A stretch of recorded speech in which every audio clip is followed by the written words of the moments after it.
to LOA Today. I'm Walt Thiessen. With me today is abundance teacher and money coach, Jody Lynn Craven. This is your daily dose of happy. We are so happy you decided to join us today.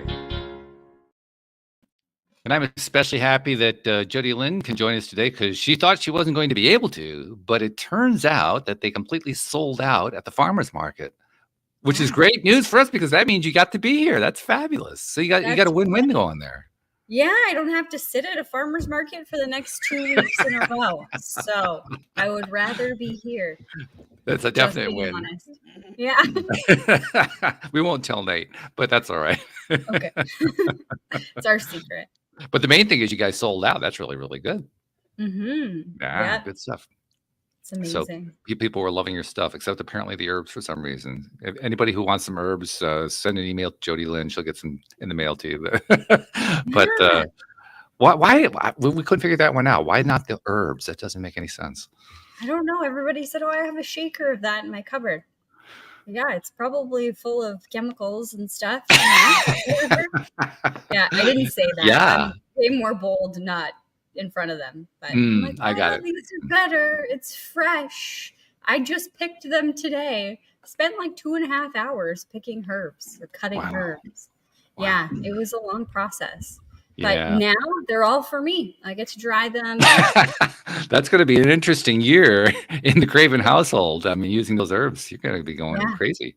Yeah. A lot of oregano. And I don't know what a lot to do with of oregano. So, okay. Yeah. So you're going to have to go Italian. That's all. That's right. Yeah, that's the requirement.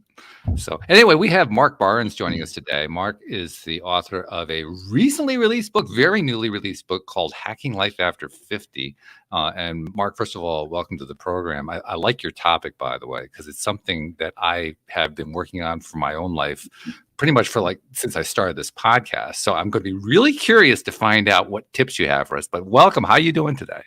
Hey, Walt, Jody Lynn, I'm great. I'm thrilled to be here. That I love the idea of the happiness in the show title, and I feel like I'm pretty happy. I could talk about herbs, by the way, for a while. I enjoy that. But yeah, I'm ready to go, man. After 50's life, that's what we're talking about. Now, in your bio, you wrote something that is kind of near and dear to my heart. You said you plan to live well past 100. And I'm aiming well past 100 as well. I actually have I have the genetic background for it because on my father's side, my father's brother is still alive at 107, and on my mother's side, my great grandmother lived to 108. So I have centenarians or whatever they're called, on both sides of the family. So I've got the genetics. I just have to follow through. I kind of have a leg up on some people.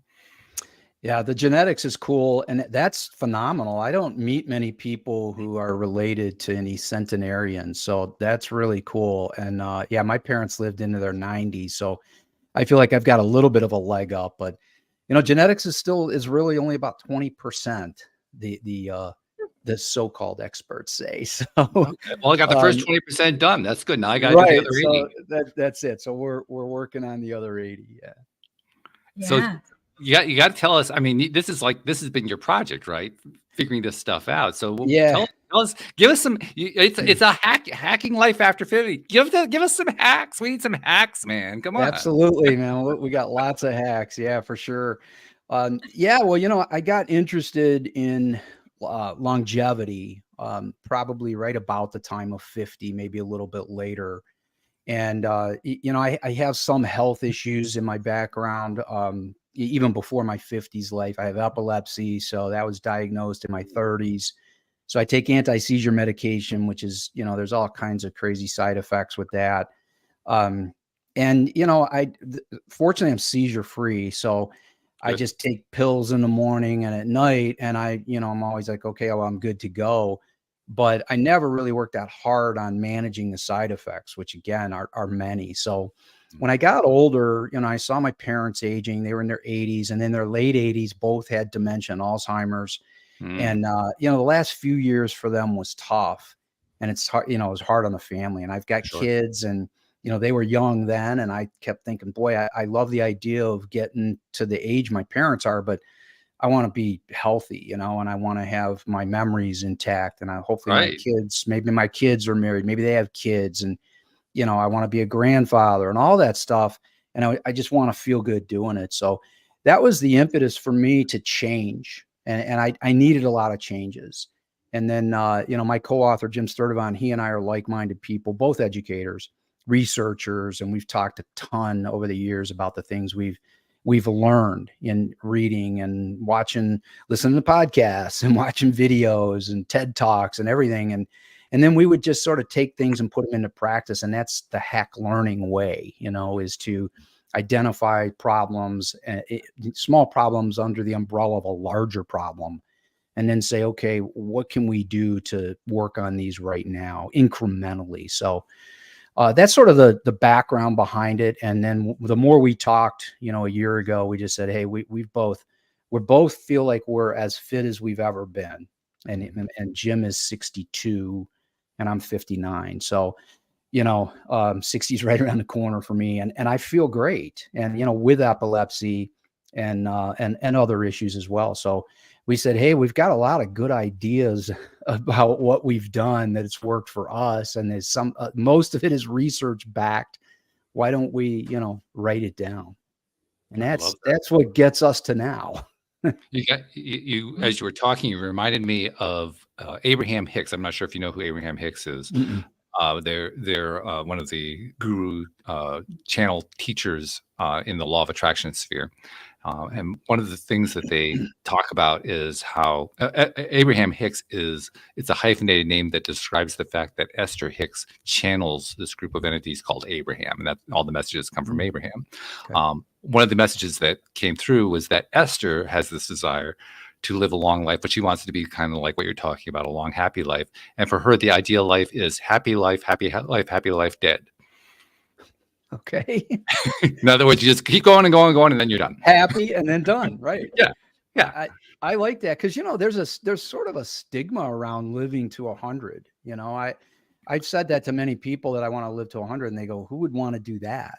Because in our society, especially Western culture, the attitude is that when you start to age or become what we call elderly, which, depends on the person, but I guess maybe 80s, 90s, that, you're kind of done. You got nothing left. Right.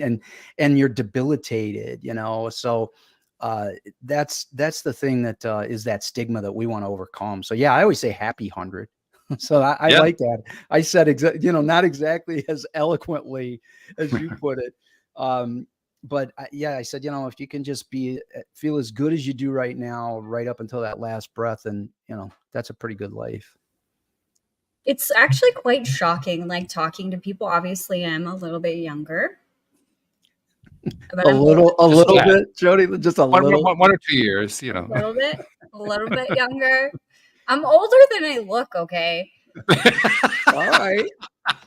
But it's I think it's the first time I've ever heard Jody Lynn get defensive. Wow. Oh my God. I'm younger than I look. That's good. Yeah. Well, it's funny. This summer, I got a lot of people telling me that I looked like I was like 18, 22, whatever. And I'm like, add a lot more to that. And you've got my age. I'm 38. I don't mind saying it because I don't look 38. Good. But say your age. Let's be proud. Yeah, I am proud of my age, and I'm proud that I look young, and I plan to stay that way, and I want to have that longevity that you were talking about. Mm-hmm. And I pay attention to what people are saying around me. I like to listen and reflect on what they're saying. Walt always calls me on that. I'll sit and listen, then come up with something profound. But when I listen to people who are in their 50s or 60s or even approaching 50, it's astonishing to me how many of them are like, it's over. Life is over. It's shit from here. I thought, not like you could have another 50 years left. Like, what are you talking about? Like, you're just going to give up now? I find that really interesting. But for you, Mark, how much of mindset is playing into this hacking after 50? Yeah, well, it's a big part. And we can swear on here because I can get crazy. just so you know. So The FCC has nothing to do with this show, so I think you're safe. Yeah. No, mindset's a big part, Jody Lynn. We actually have a chapter dedicated to mindset, and then throughout the book we continue to reference it. Jim and I have, we think, coined the phrase momentum mindset, and the ideas behind it aren't revolutionary. What we say in the book is that the idea behind momentum mindset is that it's a set of attitudes that are founded on the ideas of growth. And we build that out into, pieces. So the pieces are maintaining curiosity. We're curious when we're young, when kids are the before 50s, and certainly teenagers and college kids and whatever, they're very curious. When we get to after 50s life, we tend to lose that. So we want to maintain or grow curiosity. We want to be adventurous. And that's another thing that tends to fade in after 50s life. Because we feel like, I think you said it, we've done it, right? It's over. So we talk a lot about that, curiosity, adventure, risk-taking. It's real easy in after 50s life, especially if you're retired, if you're an empty nest, to thinking, what do I have to do? So I'm not really going to take any risks. I'm going to sit at home. We tend to be sedentary, and we can talk a whole lot about that and movement and all the other parts of hacking life after 50. But the mindset is crucial, and we bring it up throughout. The idea that I still have a lot to give, that I have a purpose. I get out of bed in the morning for a reason, not just because I'm done sleeping. But I have a purpose, and I'm constantly growing and learning. I'm going to read, I'm going to listen to people, and who knows, I might try new things, and could even be a career. I taught for 23 years in the classroom, junior high and high school. And when I left the classroom, I first did it because I wrote some books about education. So I was out talking to teachers about my career and all, and helping them. And then, I thought, okay, well, I'm not teaching anymore. And then I stopped traveling and presenting. And it's like, okay, well, I could sit around and do nothing. But instead, I started a whole new career. It was related to education, but I started authoring books and getting into the publishing side. And just that curiosity and that risk-taking really leads to vibrancy. So the mindset is a crucial piece to a quality life after 50, and the quest to a healthy 100. Yeah, I totally agree with that. In fact, as you guys were talking there, I was reminded of a party I went to about a month ago. And it was all people relatively around my age. I'm 66, so people in their 60s, mostly some in their 70s. And I was by far the youngest person there in terms of body, in terms of mentality, in terms of everything else. It was almost terrifying how many people at that party. It was the entire party. There were probably 30, 40 people there. And you would have been hard pressed to find any single one of them who had a really positive attitude about where they were in life. They were all about the illness that they experienced, or the injury they had, or how they can't do anything anymore. It's like all the negatives that were just continuously pouring out. There was one woman, she actually could be a very, very attractive woman today. You could tell, you could see it. Mm-hmm. But because of her attitude, you can also see how she's just sliding really, really fast downhill, all because of the mental outlook. It was a stark experience. That's the best word I can think of to describe it. It was stark. In fact, they kept talking to me about, wow, you're so thin. You're in such great shape. How do you do it? And I said, well, I take care of myself. I mean, this is not a difficult thing. You could try it. It's a good thing to give it a shot. But I love the story, and I totally understand it. I've been in that environment myself. And we said Hacking Life After 50 just came out, and we've seen some early reviews on Amazon, and it's funny because you talked about how the person says, "How do you do it?" And so it's not all that complicated. We've had, I'm happy to say, good reviews, but a lot of them say this is really practical stuff. It's not. It isn't. I don't think there's a lot of rocket science in Hacking Life After 50. What we've done is done some research and then put some stuff into practice and said, here's a combination of simple things. I think that's what we've really tried to do, is to break down what people think are complicated. You're 66, you look great. You're fit, you're thin, you look good, you're not wrinkled. You know, people say, well, how does that happen? So what we've done, and how do I do it? That's a bigger question, is people who haven't done it.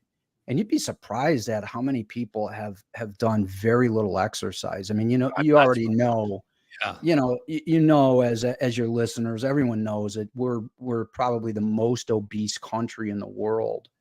And exercise, as popular as it is to talk about, it's not a real popular thing to do. So, we look at all those aspects. And then the mental, I love the part you said about the mental and the people's attitude. What do I have left? I feel so bad, life's horrible. That kind of negativity we talk a lot about in Hacking Life After 52. Yeah, because that's where it all starts. Because until you've got that piece ironed out, and Jody Lynn and I talk about this all the time, until you've got that ironed out, you're not going to make any improvements. It's just not going to happen. No. Doesn't matter what knowledge you've got and what research you've done. If you don't have the mindset for it, forget it. You're screwed. You got to set the mindset first. And that's where it starts. I mean, like I went through my own personal transformation, and it's what got us to here, and what got me to write about it was I went through a very impactful, I think, life impacting transformation. And it was physically too, but it started with mindset. I was sedentary, and I wasn't. And when I was a kid, I was an athlete. In college, I ran track. Then I started, as the decades came, I slowed down. It's easy to do, career and family and kids and whatever. But, I didn't have time to play basketball or tennis anymore. I didn't have time to go to the gym. And then, along with some medications that make it really easy to gain weight, the pounds came. And then it's easy also with your mindset to blame, to say, sure, oh, I have a debilitating disease and I have to take heavy medication. So, I'm 30 pounds overweight and I feel awful now and I'm tired. That whole mindset just sends you down the rabbit hole, and it isn't a good one to go down. Oh. So what got me to change was that mindset, where I finally said, you know what, it's time. Things have to change. And again, going back to the beginning, it started when I looked at my kids and I looked at my parents, into the spectrum, late 80s and kids in their, 10, 11 years old. And I said, I want to be here for them, but I don't want it to be in the shape that my parents are, something has to change. And it starts with a choice. Do you want to change? Because a lot of that's really what we're talking about. A lot of people, the answer to that question is no.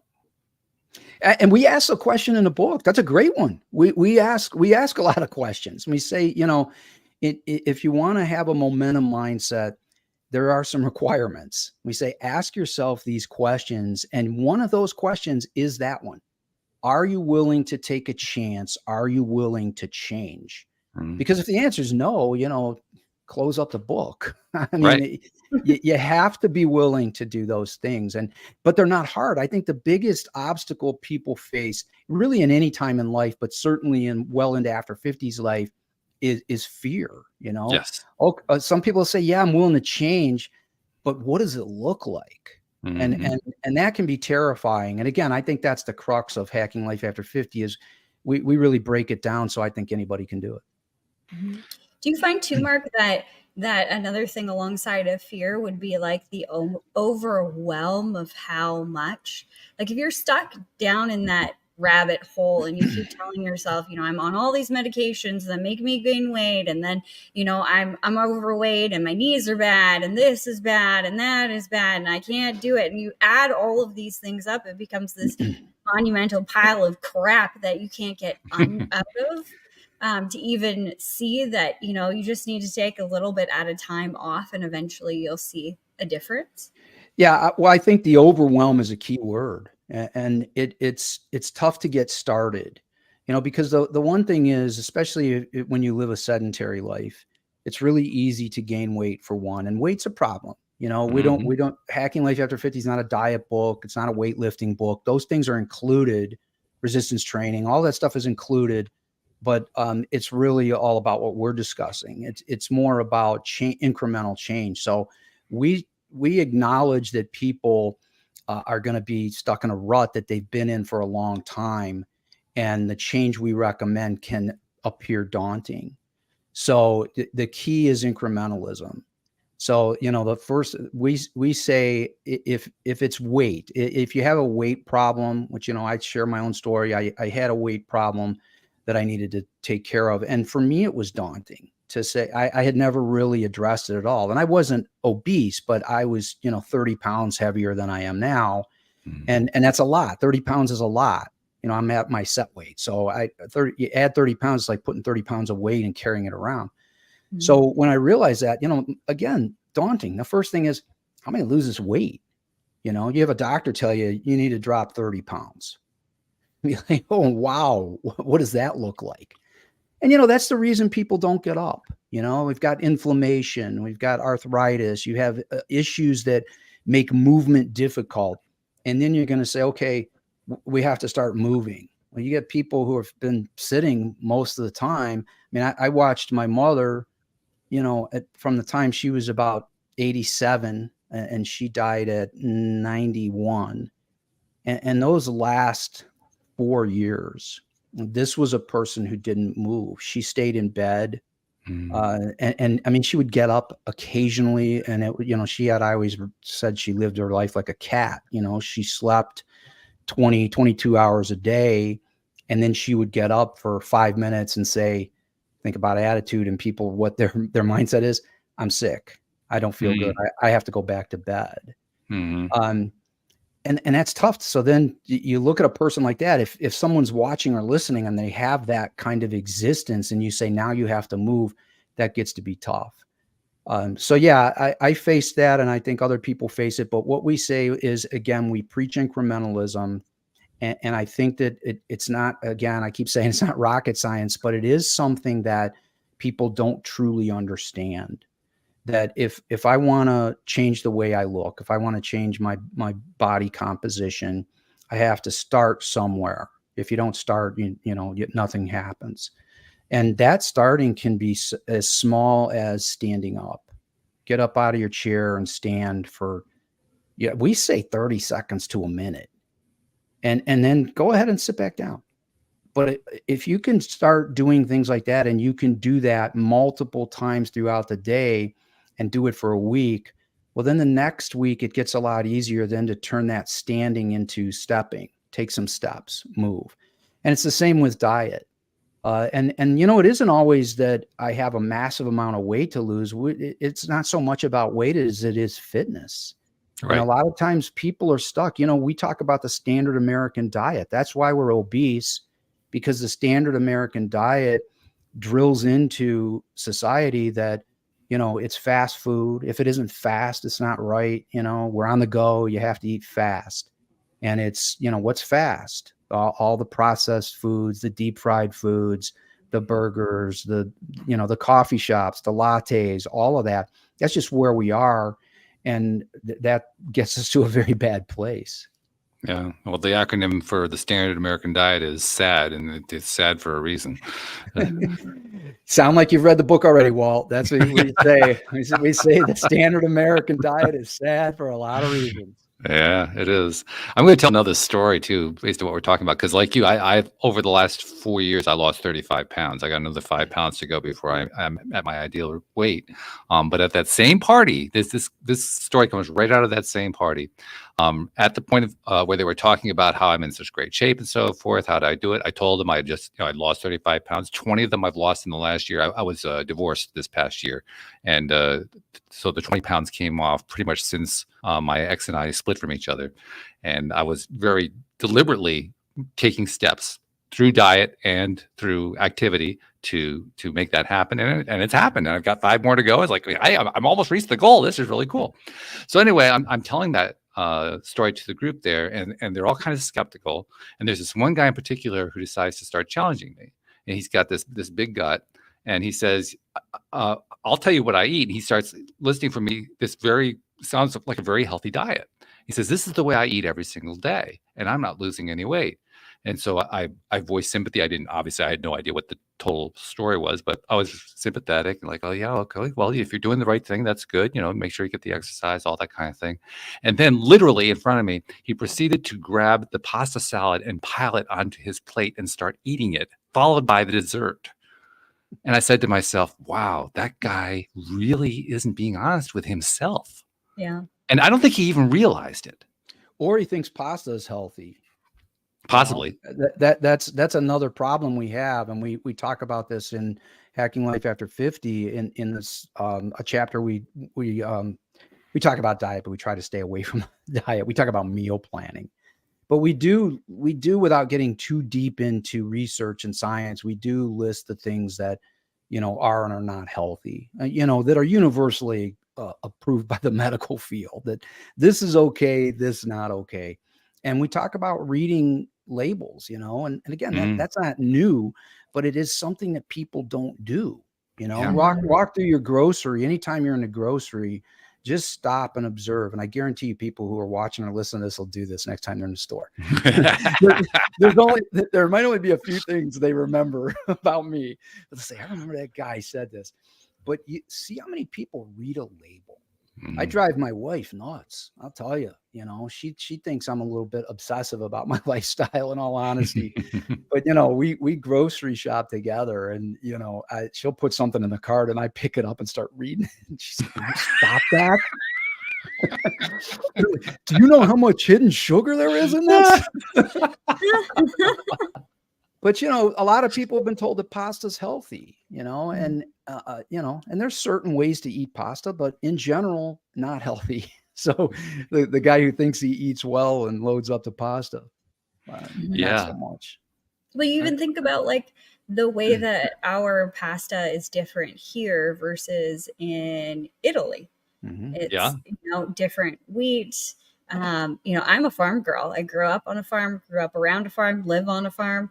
And I only recently found out how much modification has gone into our wheat and therefore is causing a lot of problems within our system. It's not what it was when, my grandma would eat it. It's a different kind of wheat now. It's not as nutritious, if maybe I can make the bold statement, at all nutritious anymore. Well, we one of the sources Jim and I have both read and watched, we're big fans of Dan Buettner, who did the Blue Zones. And, people may recognize that now because there's a Netflix series. And Jody Lynn, you just made me think of that immediately. I flashed to it because I just binged the whole I think there's 4 episodes. But he's in Sardinia in Italy. And or maybe it's an island off of Italy. I don't want to get this wrong, but I might. But anyways, they're making a lot of the things that we would say aren't good. They live on the breads and the pastas and make their own wine. And believe me, I'm a big fan of wine, so we try not to poo-poo that too much. but the way they do it, and that's what's cool about the show, is they show them making it, and it's everything is natural. So, that's another thing that's a problem with mindset. If someone watches that and they go, oh, pasta's good. Oh, the breads are good. And then you go into your grocery here and buy those. It's a much different animal. So you're absolutely right. So again, we do say that, learning is so important, and we don't share a ton of research in the book. We mention sources and we encourage people to look on their own because we're both teachers and we think, the best way to learn is to teach yourself. So, learn how to read labels and learn how to know what's going into the stuff that you think is healthy. 97% fat free is still not good. There's a little quick tip for people. Yeah, I saw a meme the other day, and it was like, I think it was canola oil, and it was butter. And it was so interesting because it went through like the process of how canola oil is like actually derived, which I didn't know. And it's disgusting. And they're like, it's got like a stamp deemed safe. And then butter, it's like shake cream really hard. And you get butter deemed not safe. And it's so interesting when we start looking at the perspectives that we have, and like, oh, this is better for me because somebody else said, but we have nothing that really backs that up. And I love that you're all about, you got to learn what's in your Well, food and what yeah, they're to it. I, So I think that's I appreciate that comment, because we reiterate it over and over. We say in the introduction, we're not doctors, we're not certified nutritionists, we're educators, researchers, and practitioners. And we emphasize throughout, check your sources. We say, if we mention something and we say that according to experts, or we don't typically say that, we say like the medical community or whatever, we're talking about, the Mayo Clinic and, people who have doctors who have done the research. We're not grabbing just any YouTube video. Like people might watch this and say, I heard this guy say, that guy said it has to be right. But, and I hope they do that, but it's based on research and practice and everything. And we say, also default to your own doctor. If you've got a doctor you've had for a long time, there's a pretty good chance that doctor knows you. And I think it's also important to mention there are some people who do have genetic issues when it comes to, say, weight loss. And there are other issues that can be tied in. You mentioned medications. There are certain medications that will create weight retention. My sister deals with one that's been pretty severe for her. But putting those aside, the way I lost my 35 was, I'm active. I get up pretty much every day. I'm a dancer. I don't do a lot of heavy workout or anything like that, but I'm pretty active. But mainly, I did what you talked about. I read the labels, and I did everything I could to replace the sugar with something else that would not be sugar. That was my big diet. My diet was just get the sugar out. And that's it. Over the course of 4 years, I lost 35 pounds just by eating. I didn't change anything else. I didn't change the amount I ate or anything like that. I ate the same kind of stuff. I just did it without the sugar. Yeah, and that's fantastic. I mean, that's our plan. Honestly, Walt, the plan, we say, be your own dietitian, so be your own meal planner and find something that works for you. Collaborate with your doctor, and they're going to tell you what we say anyways, that you do have to eat some healthy foods. You have to eat fruits and vegetables, but you don't have to eliminate everything. Like you said, what did you do? You replaced one really bad thing, probably the worst thing, right? Sugar. Yeah, it's the obvious one. And people are like, oh no, now I can't eat ice cream or cheesecake. No, we don't. God, I can't tell you how many times I've had ice cream. I've had ice cream many times. It's a balance. It's a balance, but the majority has to be the healthy stuff. That's just what it is. Jim and I like, occasional burger or a chicken wing or pizza, but the most of the time it's plant-based. I mean, before I came on with you guys tonight, I had a really wonderful salad packed with all kinds of great greens and superfoods, and it makes me feel great. Exactly. And yeah, I love the ice cream, but I don't have it every day. That's the difference. My ex actually is the one. She would have it every day. Well, not necessarily ice cream, but she would have some little treat every single day, and then she wondered why she wasn't losing any weight. I said, well, come on. You can't, it doesn't work that way. The only way the weight's there is because you put it in the first place. You got to find some way to break that structure up. Otherwise, you're not going to get anywhere. Yeah. And, people struggle with healthy eating, because, again, the standard American diet, we're so in tune with the wrong things. And, I'm the first to say that most of the stuff tastes good, right? I used to laugh when my family was fans of that show, The Biggest Loser. And I used to laugh when the trainers on the show, they had one episode where they would eat the food that the other people ate. And, so she's got the cheeseburger and the fries, and she takes the big bite and she's gagging. And I look at my wife and my kids and I said, that's just ridiculous. I said, you're not going to gag on it. It tastes delicious. Let's just be real. But again, it's increments. We need increments. And, I didn't used to like fruits and vegetables, and I write about that in our diet chapter, that, it was hard for me, and my wife really was inspirational in that, because she was more into health and fitness than I was early on, and she liked smoothies. And I watched her make and freeze and blend smoothies every day. And I was just, I was kind of fascinated by it. And she liked the green smoothie, so it didn't look good to me. I'm like, she's putting kale and, all kinds of greens in there. And I'm like, that can't be good. Then she said, well, I said, I know I need that stuff, but that can't be good. She said, well, you can make a smoothie a whole lot of different ways. So she blended me in the first smoothie literally that I ever drank in my life. And she put a little bit of spinach in there, but not so much that it would turn it green. And then she put berries, strawberries, blueberries, raspberries, and maybe a little bit of yogurt and water. And she froze that. And the next day she blended it up. It was delicious. And I was like, how'd you do this? I said, first of all, it's not green. Yeah, right.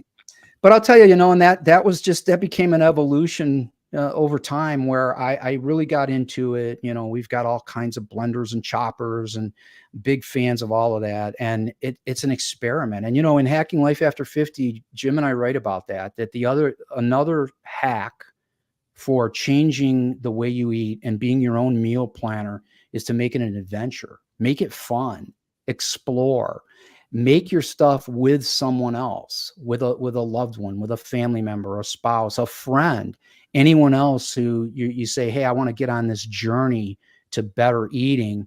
Why don't you join me? And, my wife and I couldn't tell you how many times we're both packing up sandwich bags with our smoothie stuff and, music playing in the background, and it's fun.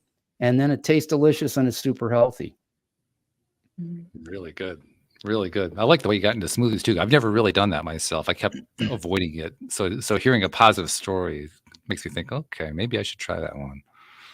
Well, I'll tell you, I got on our Facebook page, which is called After 50s Life. There is, I did a video of me creating the smoothie.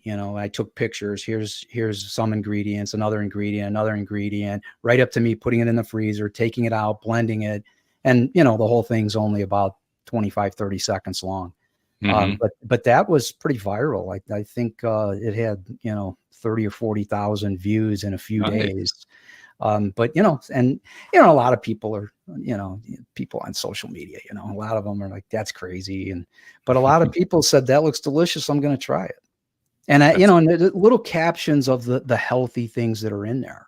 And I said this, the smoothie that I make, that I show on that video on Facebook, it contains like 28% of your daily required fiber, 30% of your daily required protein, all kinds of magnesium and all kinds of other nutrients that we typically don't get enough of. And it tastes delicious. Yeah. Our food today isn't full of nutrients. You might get the caloric intake that your body needs or over that what your body needs. But there's not a lot of nutritious value in things. I've been learning a lot about like Celtic sea salt and different ways to boost those nutrients within your body. And I think smoothies are a great way to do that. I just read about Celtic sea salt. It's so funny that you said that. Yeah, it's great. But isn't that, you said, you just read something and it's fascinating. And I think it's great for people to hear that. Again, this is an idea that we promote in Hacking Life After 50, that it's an adventure, healthy living, and the idea even of living to a healthy 100, whether you make it or not, it's just the idea that it could be possible. And then saying, I really want to explore this. That's a big piece of After 50's life that we talk about as well. And it speaks to mindset too, is that idea again of momentum and exploration and learning. I mean, we're lifelong learners, and I just love hearing you say that you read about something that was fascinating. That's what I want people to hear. Go read about this stuff. If you think, man, I don't know if I could eat vegetables, or, spinach and kale sounds gross. Learn ways to make them that they're not gross, because that they're good for you. Mm-hmm. One of the things that I've done myself, because I still stay away from the kale. I still stay away from some of that stuff. I just, nope, I'm not going there. But one of the things that I found it makes it a whole lot easier is there's a lot of, without making too much of a redundant play on words here, there's a lot of low-hanging fruit. I mean, literally, there's a lot of things that you can do that are easy, that don't require you to kind of go against your built-in prejudices and so forth. That they're just like little easy things you can do. So go for the easy ones first. Yeah. Because when you go for the easy ones first of all, that's part of the incremental process that you're talking about. But even more than that, it's part of the process of changing the experience of your life. Because when you change the experience of the life and then you get some results out of it, then you feel encouraged to try to experience something else. But until you get that's where that momentum comes from that you're talking about. When you can build that momentum up one little step at a time, it becomes easier later on to actually consider, maybe I will go after the kale. No, not the kale. but it becomes easier after time to go after the harder and harder stuff, just because you did the easy stuff first. Yeah. And the other thing, going back to what Jody Lynn said, is I keep coming back to this idea of exploring and learning. You know, I never realized how many different vegetables there even are. You know, I mean, it's amazing when you start doing some research.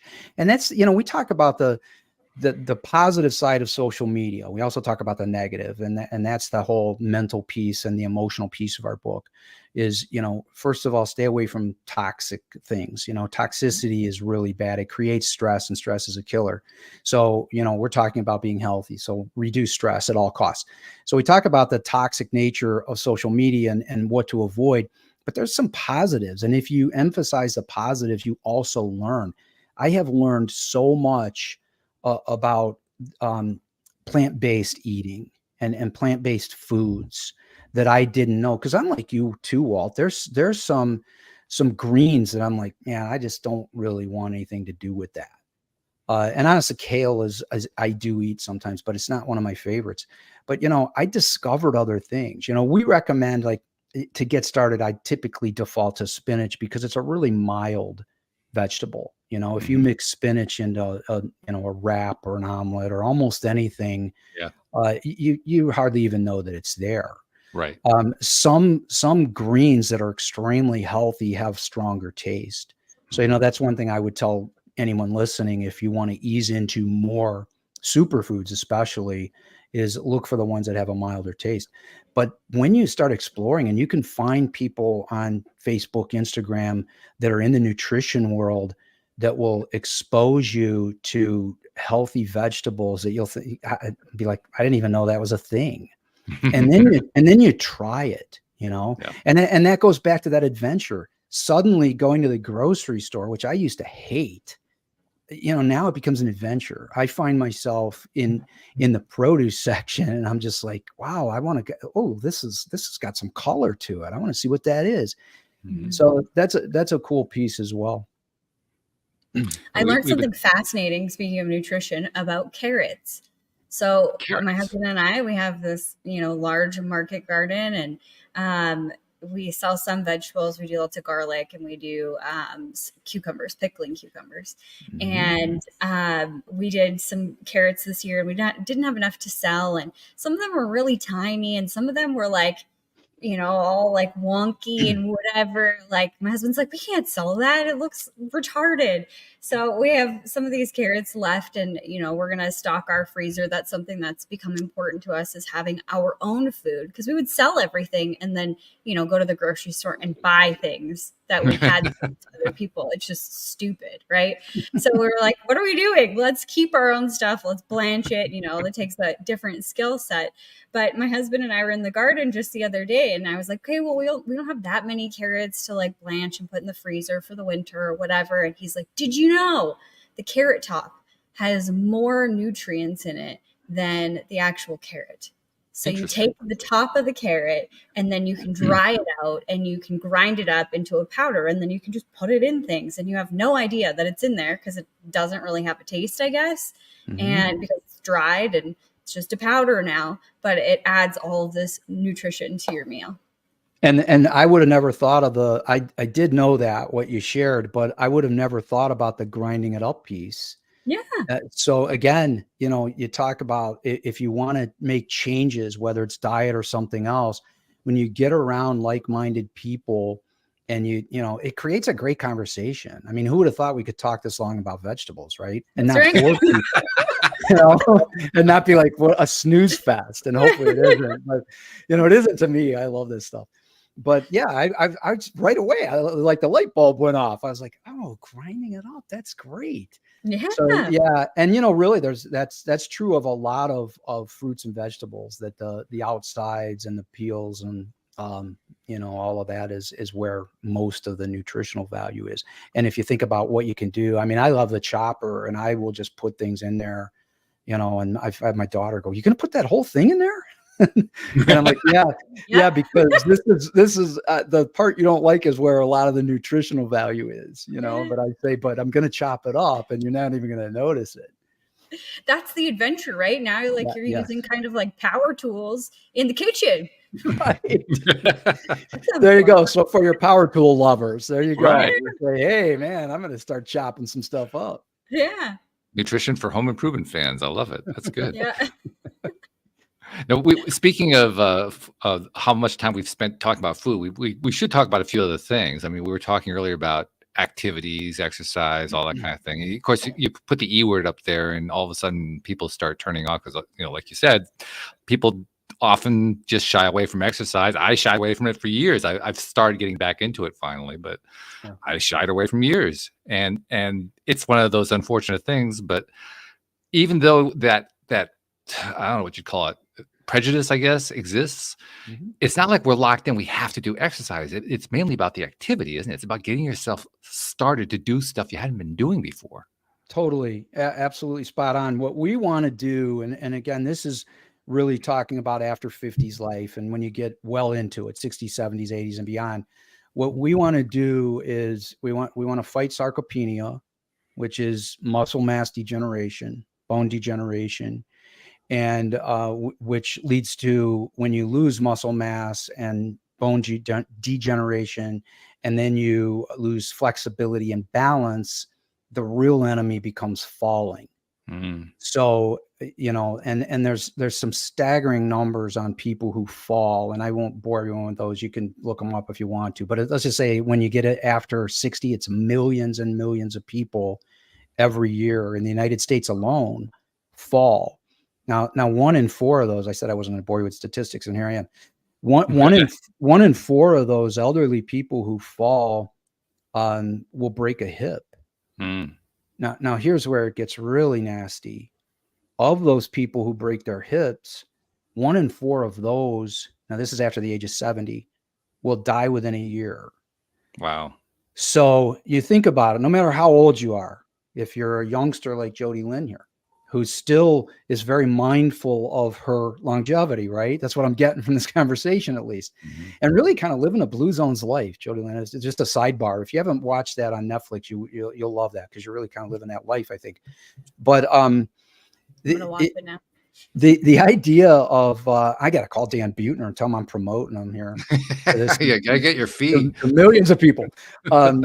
But you know, the idea again is to fight sarcopenia, to fight the idea of falling and possibly dying from a fall after a short time.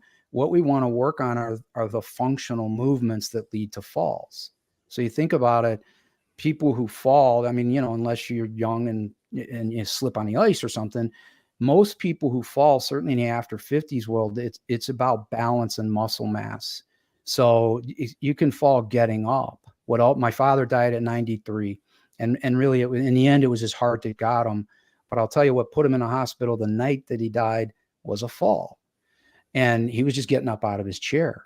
Now he was still, you know, doing pretty well at his age, moving around, but getting up out of a chair, going from a carpet to a hard surface, if you're wearing socks, just that little slip, people who don't have good balance can fall. If you're overweight and in the after 50s life, again, your chances of falling increase dramatically. So what we want to do in the resistance training and movement world is work on those movements. And the things we want to focus on are push, pull, squat. So you just picture that. Anybody who's listening or watching, picture push, pull, squat. And the things you do on a daily basis, squatting is easy. I mean, sitting down, getting up, you're squatting to do those things. You bend over to pick something up off the floor. Another way people fall. You're bending over to pick something up, you're squatting. You think about pushing and pulling. If you go to the grocery store and you're carrying groceries, you're pushing and pulling. Mm-hmm. So these are the movements that we really want to work on the most. And again, go back to incrementalism. You can do it as simply as getting up and moving, as getting on the floor. Get on the floor and get up. Another on our Facebook page, After 50's Life, I did another video sitting in the floor and getting up. And I said, see if you can do this with one hand. And then the ultimate challenge is if you can do it with no hands. So if you can sit in a sitting position on the floor, not a chair, and get up. Yeah. And you certainly want to be able to do that with one hand. But, when I did the video, I'm holding my phone, so I'm using the one hand to get up. And, of course, a lot of people are like, well, if you can't get up, you really got problems. But the key is, I talked about how I do this every day, and I'm not elderly, I'm going on 60. But I do this every day as a part of my daily routine of stretching and of working on balance and push, pull, squat. I sit in the floor. I get up using my left leg. I get up using my right leg. I work very hard to try and not to use my arms at all. And there's a lot of other ways that you can do it, that you can work those foundational movements that we talk about in Hacking Life After 50. I'm actually on a certain quest of my own right now that started about 3 months ago, because 3 months ago I started experiencing chronic low-level pain in my right Achilles, in my Achilles tendon, my heel, and ended up going to physical therapy about it. And the physical therapist told me that it was not because of some injury I had, because I couldn't pinpoint exactly what had caused it. She said it was something that had developed over time because of my height. I'm very tall. I'm 6'8", and a 6'8" person in our world is dealing with everything down. Counters are down. People are down. Everything is way down there. And so I'm having to adjust my posture all the time. And because everything is so interconnected within the body, what has ultimately happened, long story short, is that I ended up overcompensating with my right Achilles in order to compensate for all this stuff without realizing I was even doing it. I mean, that's the way this thing works. We don't even know that we're doing it. So I tell you that story because she's also, over time, I've been working with her for 3 months now, and this is probably about a 6-month process because it takes a long time to heal a tendon. But she's been giving me a series of exercises to do. Now, when you hear the word exercise, you think about going into a gym or something like that. Let me tell you, these exercises barely qualify as exercise. Now, I say that with a little bit of a tongue in cheek because I have to put some mental effort into doing them. It has more to do with carefully controlling how I do certain kinds of motions that she wants me to do. But they do provide an exercise function, and I'm doing them every day because I want to heal this thing. And you know what? I'm finding that, among other things, my balance was already on the way out. I am rebalancing myself. I'm retraining muscles in my feet, in my back, in various parts of my body that had kind of gotten soft because of these compensations I've been doing over the years. So I'm literally retraining my body how to walk. I mean, I walk just fine. I dance, I do all kinds of stuff, but I am literally retraining my body how to walk. And the funniest thing is happening. I'm stabilizing. My body is stable. One of the things that you do when you're a dancer, I'm a social dancer, ballroom, that kind of thing. One of the things that happens a lot when you dance is that there are various things you do where you kind of have to stop on one foot for a moment. And I used to have a lot of trouble with that. I didn't know why I was having trouble. Well, it was because of all this other stuff going on that ultimately led to the Achilles injury. Doing these little simple exercises, and we're talking about things like getting down on all fours and rocking backward. I mean, that's how tough the exercise is. Now, there's a particular form you're supposed to follow in order to make it effective, but it's not like you're working heavy muscle groups or anything like that. But just those kinds of little exercises, I'm finding now I can actually stop on a dime in the middle of a dance and not waver all over the place. Like, oh my God, I'm getting my agility back. And that's a great point. Yeah. It doesn't have to be super hard, and we're very upfront about that in Hacking Life After 50. We have a whole chapter on resistance training we call Reclaim Your Muscle. And right away, it's like, we're not trying to turn you into Arnold Schwarzenegger. No. Most people have no chance of looking like that, after 50s anyways. But, and some people are afraid of that. We talk to people and talk about resistance training and maybe integrating some weights or some resistance bands. And some people are afraid. They're like, well, I don't want to get real muscular. So I love that story because simple movements can be the answer. And then they do compound, sort of like interest. It's great. They compound, and look at what they've done to your whole body, Walt. That's phenomenal. And at age 66. Now this is, I'm supposedly over the hill, right? That's the hill is what 50, 55, something like that. And I'm over the hill. So I'm supposedly in the zone where it's all downhill from I'm improving physically. Yeah. I'm better than I was 2 years ago. We're going to a healthy 100 and beyond. We're not over the hill, man. We're still climbing the hill. Well, yeah, if you're not climbing the hill, you're dying. I mean, let's be honest. Right. You got to constantly climb that hill. If you're not growing, you're dying. There's no in between state. There's not like, Jody, it's like a plant. I think as a plant, I'm just going to stay here. I'm not going to grow any higher. It doesn't work that way. Yeah. Jody Lynn, ask me about sleep. Oh, yes. Tell me all about sleep. I have this conversation with my husband often, so I'd love your take. Well, there you go. So you're going to play this for him. See what I did there? Yeah, I know we're running out of time. So we talked about fruits and vegetables and food for so long, and then movement and resistance training. And this is another one I want to get in there, even though there's more in Hacking Life After 50. But, in each one of our chapters, which we call hacks, we start with the problem. What's the biggest problem around this topic? The biggest problem around sleep is that it's underrated.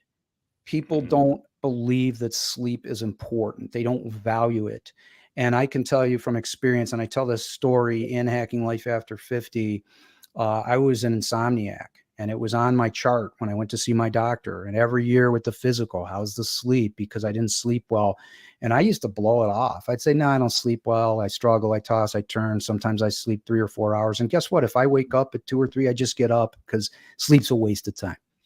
Well, on my journey to health and fitness and wanting to live a long, healthy, joy-filled life, and in all the research that we've done, I started digging into sleep. And what I learned is that it is underrated, and it's one of the most important pieces of longevity and also just of health, no matter how old you are, that you have to have 7 to 9 hours of restorative sleep every night. And that's actual sleep. That's not how much time you were in bed. And that's getting 18 to 22% deep sleep, REM sleep, and along with the light sleep that you're going to get the most of.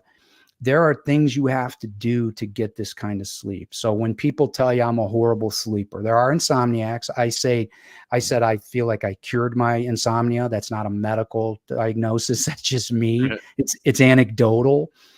So I don't claim to tell people I could cure their insomnia. But the hacks that we provide, I think, are some of the best in the book about sleep, because it's one of my favorite chapters because it has been a life changer for me. And I sleep 7 to 9 hours. I wear a ring with a biosensor, an Oura ring, and people wear the watches or whatever you like. We're tech agnostic in the book, but we do think it's important if you want to measure things, all the things we've talked about. If you want to measure them. The wearable technology is fantastic, and the prices continue to come down. But I get every single day when I get up in the morning, I start by going to my app, and I can see exactly what happened the night before. And I got real serious about that. And there's a whole lot of things you can do to improve your sleep. If you say, oh, that'll never work for me. Hacking Life After 50, we have incremental, step by step things you can do. And I really believe, again, unless there's some diagnosis I don't understand in the medical side, I truly believe that anyone who reads this and follows the instructions, you will sleep better almost instantly. And your life will change. You feel better in the morning. You'll be in a better mood. You can ask my family that. It's a game changer. If I was to ask them, what would they say? I mean, what was the before picture like? It doesn't sound pretty. we don't want to talk about the before. Okay, so we'll limit it to the after. I told my husband when we first met, I'm a happy person. Like, I'm very happy person, happy go lucky. That's just who I am, right? But there's 2 caveats. When I'm hungry, feed me. And when I need to go to bed, let me go to sleep. There's no exceptions. Like, I turn into a different person when I'm hungry or if I'm tired. That's just it. So I agree with you, Mark. Sleep is important. You just named 2 of the 4 halts. HALT, the acronym HALT: hungry, angry, lonely, tired. I get hungry, then I get angry. And then you're hangry. Yeah, and then I'm hangry. It's a problem. I don't know what it is, but I get like I'm a lunatic when I'm hungry. So the book is Hacking Life After 50. It was like literally just released, wasn't it, Mark? I mean, how long ago? Yeah, just this week. Yeah, it's brand new, but you can find it on Amazon, Barnes & Noble, everywhere. Your stores, if it's not there, ask, they'll bring it. If somebody wants to reach out to you and learn more about what you have done, what you talk about and so forth, or maybe even ask you a question or, get a conversation or whatever, how do they reach you? Well, we're talking about After 50s Life, so we made it easy. Our website is after50slife.com. There's links to the book. There's links to my bio and also my social channels. And reach out to me anytime. I'm on every day, and I love getting comments. Our Facebook page, again, is After 50s Life. I respond to, we're getting pretty overwhelmed with comments now, which I'm thrilled about. Nice. But we try to respond to absolutely everything. So reach out. Excellent. And we'll make sure that we'll include a link in the show notes as well so that people can find it the easy way. We don't want to have to make them Google everything. We try to make it a little bit simple. Appreciate that. Yeah. One more thing that I want to tell you too, that I make it a point of telling to all of my guests, because like all the rest of them, you've found something you wanted to give back on and give in a big way. And people who give are giving all the time. You come onto this podcast, you go onto your social media, you're putting out all this content. Most of it you're not getting paid anything for. You're just doing it because you love it and in support of the book too, but mainly because you're trying to help people and so forth. And I realized about 1.5 years ago that we don't get enough credit for that. So on behalf of those people that you've never met and that you've never seen, thank you for all that you've been doing, all that you've been putting out there, because you are making a difference in this world. Well, I really appreciate that. I always say, I tell my wife all the time, I'm not looking for a pat on the back, but it is really nice for that to be acknowledged. And we do, Jim and I both, my co-author, he still teaches, but he's retired, but he teaches 1 or 2 days a week at a college. And so he's giving back that way, because he certainly isn't getting paid that well to do that. But we're on the Facebook page, we're creating videos, walking or sitting in our yards, and we're also sharing great sources. I think we follow on that page, After 50s Life, we follow a ton of really valuable people. So I would say even look at the people we're following if you're interested in this topic. And I hope people will buy the book, but it doesn't matter. We're gonna keep putting the content out, because this is a life we're living. Going to 100 and beyond, healthy, and we want to bring people along for the ride. I'm hoping to see Jody Lynn when she's 100. Yeah. That'll make me like 150. Perfect. I love that. All right. And then Jody Lynn, I always go to you last because you always have the great summary. So I imagine you've actually had some thought, because you're getting used to the pattern at this point. But tie it up in a bow with us. There is at least one guarantee in life, and that is that we're all going to die. None of us make it out alive. But what our conversation has taught me today, and I hope that everybody listening has got this too, is that it's a choice on how you get there. And you can choose to have a vibrant, amazing life and longevity. And you get to choose that every day instead of the latter. Wow, you were right, Walt. She put a ribbon on. She's good. She's really good. She does this every time, Mark. I mean, like literally every show is like that. Thank you. So thank you very much, Mark. Appreciate you being here with us today. Thank you, Jody Lynn, as usual. Thank you to our podcast listeners everywhere. We'll see you all next time here on LOA Today. Goodbye, everybody.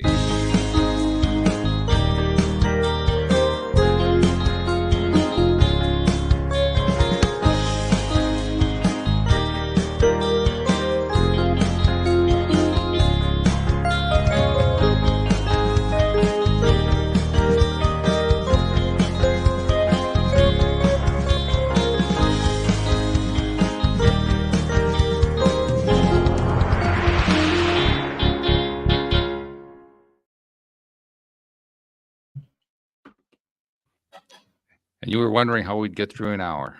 I know, right? Right? And we were longer. Well, an hour and no, 4 minutes. It's good though. It's a good conversation. You guys are great. Like I said, I think I caught 2 episodes before, and I'm gonna be back now. Cool. Right. I love what you're doing.